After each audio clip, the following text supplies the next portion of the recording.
ধরেন এই যে হাদি ভাই যে আমার বন্ধু, সেই যে কালচারাল সেন্টার এত কিছু করতো, আমাকে কিন্তু সে টেকনিক্যালি দূরে রাখতো সবসময়। সে বলতো যে, "ভাই আপনার ভেতরের যেই বিপ্লব, এটা আপনি আপনার মতো কাজ করতে থাকেন।" ধরেন কালচারাল সেন্টারে আমাকে কয়েকবার বলছে যে, "ভাই আসবেন কিনা?" আমি বলছি, "ভাই আসবো না।" ওই যে একেকজন নিয়ে বিভিন্ন প্রোগ্রাম করতো না কবিতার? হুম, কয়েকবার বলছে। তখন আবার বলল যে, "ভাই আপনি একবার চলে আসলে আর লেখতে পারবেন না। আপনি লেখতে থাকেন। লেখাটা দরকার।" হুম, আর আমাদের সাথে তার যত কথাবার্তা হইতো সব এই মূলত লেখালেখি নিয়েই। তিনি লিখতেন, ডায়েরিতে রাখতেন, প্রকাশ করতেন, আমরা প্রকাশ করতাম। আমার কোন শব্দটা তার ভালো লাগলো না, কোনটা ভালো লাগলো, কোন শব্দ এইটা না হয়ে এইটা হইলে ভালো হইতো। এইগুলি নিয়ে প্রচুর কথাবার্তা হইতো। এবং আমাকে মানে আমি বলতাম যে, "ভাই জ্বালায়েন না তো সরেন।" আমি এই কথা বলতাম, "ভাই বিরক্ত কইরেন না।" তখন সে বলত যে, "ভাই শোনেন ভাই এমন করেন কেন?"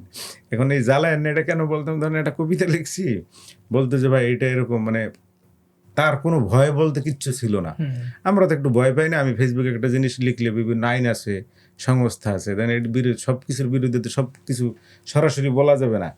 ওসমান ভাই বলত যে, "ভাই আপনি এটা এইভাবে বলেন।" আমি কই, "ভাই বলব ইনশাআল্লাহ, এখন না।"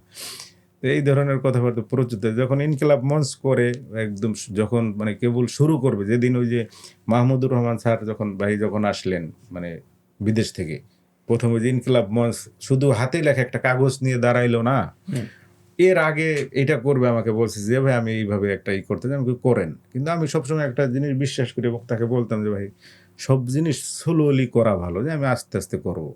ধরেন একটা জিনিস আমি খাবো, ধরেন এখানে ১ গ্লাস পানি আছে আমি খাবো। এখন এটা তো আমারই। আমি ১০ মিনিটে খাই, ৫ মিনিটে খাই, আমারই, জানি আমার এটা। তাই আমি হুম। আস্তে করি। এবং তার হাদিবের চিন্তা ছিল যে এখনই, কালকে না, কাজ করবো এখন, একটু পরে না।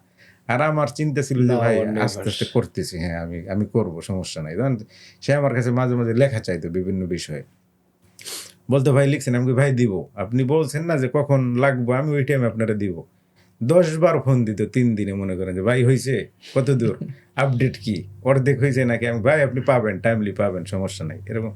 তো এই কালচারাল সেন্টার নিয়ে অনেক কথা হইতো। এটা মানে অফলাইনে মানে আমাকে কখনো আমি তার ওই ইসে যাই না। আমাকে আবার আমি একটা প্রতিষ্ঠানে চাকরি করি না? ওখান থেকে আমাকে কয়েকবার হাদি ভাই বলছে যে, "ভাই এখন আপনি যেখানে চাকরি করেন, এইটা মূলত জরুরি।